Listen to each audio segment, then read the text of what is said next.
شروع کرتا ہوں اللہ کے نام سے جو بڑا مہربان اور نہایت رحم کرنے والا ہے۔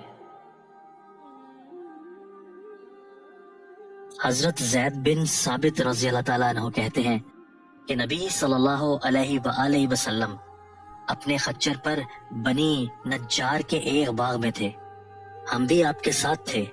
اچانک خچر بتک گیا، قریب تھا کہ آپ کو گرا دیتا۔ 6، 5 یا 4 قبریں تھیں۔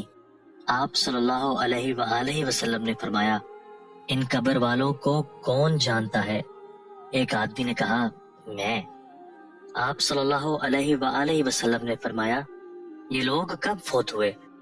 اس نے کہا، زمانہ شرک میں۔ آپ صلی اللہ علیہ وآلہ وسلم نے فرمایا، یہ امت اپنی قبروں میں آزمائی جائے گی۔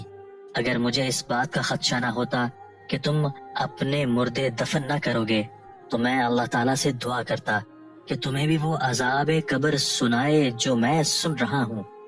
زید نے کہا، پھر آپ ہماری طرف متوجہ ہو گئے اور کہنے لگے، آگ کے عذاب سے اللہ کی پناہ مانگو۔ صحابہ کہنے لگے، ہم آگ کے عذاب سے اللہ کی پناہ میں آتے ہیں۔ آپ نے فرمایا، قبر کے عذاب سے اللہ کی پناہ مانگو۔ صحابہ نے کہا، ہم قبر کے عذاب سے اللہ کی پناہ میں آتے ہیں۔ آپ نے فرمایا، ظاہری اور باطنی فتنوں سے اللہ کی پناہ مانگو۔ صحابہ نے کہا، ہم ظاہری اور باطنی فتنوں سے اللہ کی پناہ میں آتے ہیں۔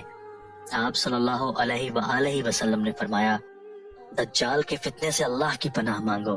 صحابہ نے کہا، ہم دجال کے فتنے سے اللہ کی پناہ میں آتے ہیں۔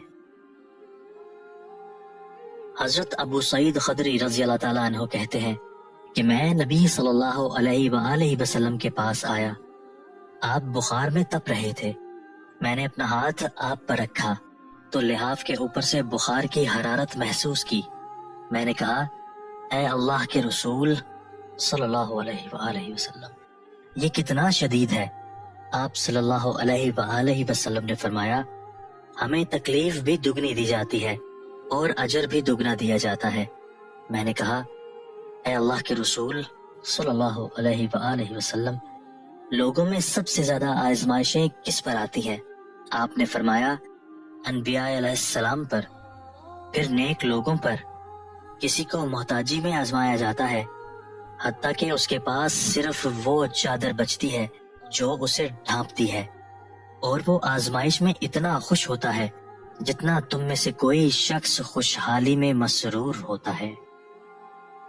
دوستو، اللہ تعالیٰ ہمیں ان احادیث مبارکہ پر عمل کرنے اور اپنی زندگیوں کو سنوارنے کی توفیق عطا فرمائے۔